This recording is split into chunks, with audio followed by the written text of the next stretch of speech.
నమస్కారం. ఈరోజు మనం పరిగి మండలంలో పరిగి ఇండియా డిఫెన్స్ బయట ఎదురుగా ఉన్నాం. నా పేరు భారతీయ జనతా పార్టీ నరేంద్ర మోడీ గారి ఆధ్వర్యంలో గడిచిన 11 సంవత్సరాల నుంచి చేస్తున్న పరిపాలన వల్ల ప్రజలకు వచ్చిన అభివృద్ధి కార్యక్రమాల గురించి వచ్చాము. ముఖ్యంగా మనం చూసినట్లయితే 11 సంవత్సరాల్లో ప్రతి నెల కుటుంబంలో ప్రతి ఒక్కరికి 5 కేజీల బియ్యం వస్తుంది. ముఖ్యంగా దాని ద్వారా 20 కోట్ల మందికి ఉపయోగమైంది. అదే రకంగా జనధన్ అనే బ్యాంక్ అకౌంట్ ద్వారా బ్యాంక్ అకౌంట్ వచ్చింది, ఉచితంగా బ్యాంక్ అకౌంట్ వచ్చింది, 50 కోట్ల మందికి వచ్చింది. అదేవిధంగా ఆయుష్మాన్ భారత్ అనే ఆరోగ్య బీమా కింద 50 కోట్ల మంది ప్రజలకు ఉపయోగమైంది. అదేవిధంగా ఉజ్వల్ యోజన అనే పథకం కింద 15 కోట్ల మందికి గ్యాస్ స్టవ్ కూడా ఉచితంగా ఇవ్వడం జరిగింది. మీ గ్రామంలో గ్యాస్ స్టవ్ కూడా ఇచ్చారు. కట్టపై ఇబ్బంది పడుతుంటే గ్యాస్ స్టవ్ కూడా ఇచ్చినారు. అదే రకంగా స్వచ్ఛ భారత్ మరుగుదొడ్లు టాయిలెట్ ఏమైతే ఉన్నాయో 12 కోట్ల మందికి ఉచితంగా మరుగుదొడ్లు కూడా ఇవ్వడం జరిగింది.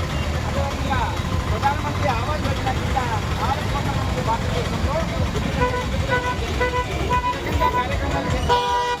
25 కోట్ల మంది దారిద్ర్య రేఖ నుంచి బయటకు వచ్చారు. మనం ఆర్థికంగా 10వ స్థానంలో 4వ స్థానానికి వచ్చాము. దేశ రక్షణ విషయంలో కూడా మనం చూసాము.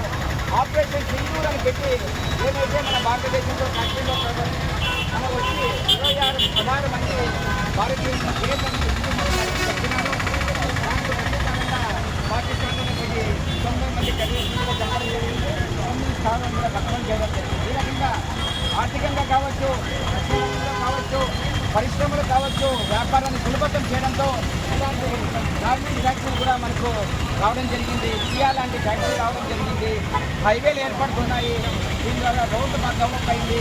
ఒక గ్రామంలో రోడ్లు కావచ్చు, గ్యాస్ స్టవ్ కావచ్చు, టాయిలెట్లు కావచ్చు, ఇంజన్ కావచ్చు, కావచ్చు, కావచ్చు, గర్భిణీలకు భోజనాలు కావచ్చు, రకంగా అన్ని రంగాల్లో రైతులకు కావచ్చు, రైతులకు మనము ప్రధానమంత్రి ఫసల్ బీమా యోజన నుండి 1,75,000 కోట్లు కట్టడి వైద్యం రుణాలు కూడా ఇచ్చారు.